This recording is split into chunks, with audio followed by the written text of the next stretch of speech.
I'm speaking to you at what I know is an increasingly challenging time, a time of disruption in the life of our country, a disruption that has brought grief to some, financial difficulties to many, and enormous changes to the daily lives of us all. I want to thank everyone on the NHS frontline, as well as care workers and those carrying out essential roles, who selflessly continue their day-to-day duties outside the home in support of us all. I'm sure the nation will join me in assuring you that what you do is appreciated, and every hour of your hard work brings us closer to a return to more normal times. I also want to thank those of you who are staying at home, thereby helping to protect the vulnerable and sparing many families the pain already felt by those who have lost loved ones. Together we are tackling this disease, and I want to reassure you that if we remain united and resolute, then we will overcome it. I hope in the years to come, everyone will be able to take pride in how they responded to this challenge. And those who come after us will say the Britons of this generation were as strong as any, that the attributes of self-discipline, of quiet, good-humoured resolve, and of fellow feeling still characterize this country. The pride in who we are is not a part of our past.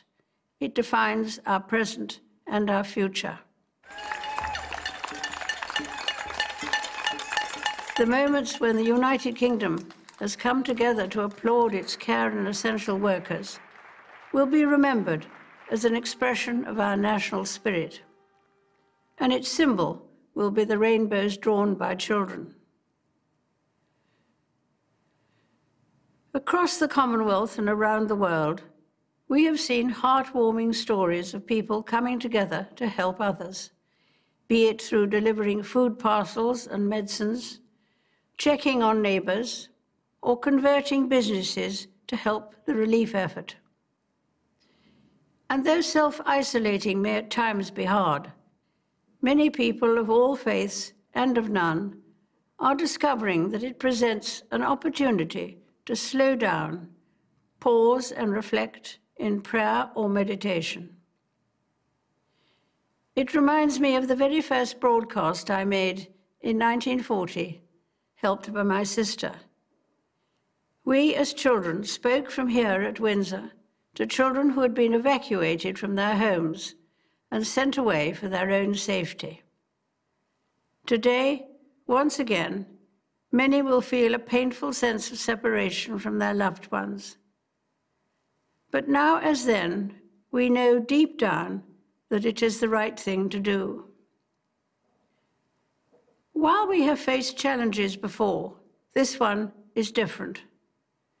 This time we join with all nations across the globe in a common endeavour, using the great advances of science and our instinctive compassion to heal. We will succeed, and that success will belong to every one of us.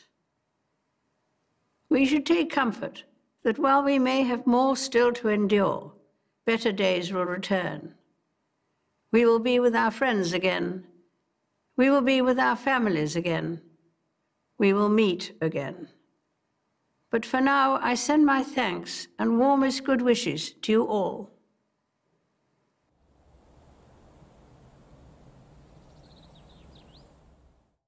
Emotional words from Her Majesty the Queen there. Our chief correspondent Alex Thompson joins me now with some reflections on that message. Alex, the timing of this is interesting. No doubt Downing Street and the Palace will have been in conversation for some time. Absolutely. These things are not simply dreamt up, and they are rare events. But to choose a previous one, the Gulf War, 1991, that is an event that touched many people in the countries of the United Kingdom. This obviously touches all of us. So the timing was absolutely crucial. You pretty much have to do it on a Sunday night, although many would argue that for most of us, we're in one long Sunday, exactly. If you do it too early, you're engendering panic, and then Downing Street gets the blame, and obviously the government's been in the frame for many reasons during this crisis so far. So that was a crucial factor. Do it too late and you appear to be behind the curve. And that, of course, has been the centre, the eye of the storm for criticism against the government. So the nexus between Downing Street and Windsor and Buckingham Palace, of course, would dictate that pretty much this was the time, because that's where the medicine is going. The worst is yet to come, but the worst is now, we think, imminent. We heard the Queen there talk about her first broadcast in 1940. She has been a constant figure, a unifying figure for many. Yes, a unifying figure, and I commend two things. The video that they used very carefully was, of course, these extraordinary Thursday night, 8 o'clock outpourings of unity. And another comment by a doctor on this programme tonight, where he said how different things are from Brexit, where we talked about the disunited kingdom, the ununited kingdom, the deep divisions. This is very British, it's very consensual, it is working. They've got the critical mass of people behaving themselves. It's not France. We've got 100,000 police and pieces of paper when you want to go out and buy some eggs from the shop. It's not Spain, for instance, where if you walk your dog more than 50 metres from your house, you're looking at a €600 fine, and the police are out there. So far, it's working, but they're just today underlining the necessity that it has to go on working. The weather's getting warmer, people's tempers and people's strength and wherewithal to keep to these rules will get more and more tested. But as the government stresses, from the medics, that is absolutely crucial. And that message keeps being hammered home. Alex Thomson, thank you very much.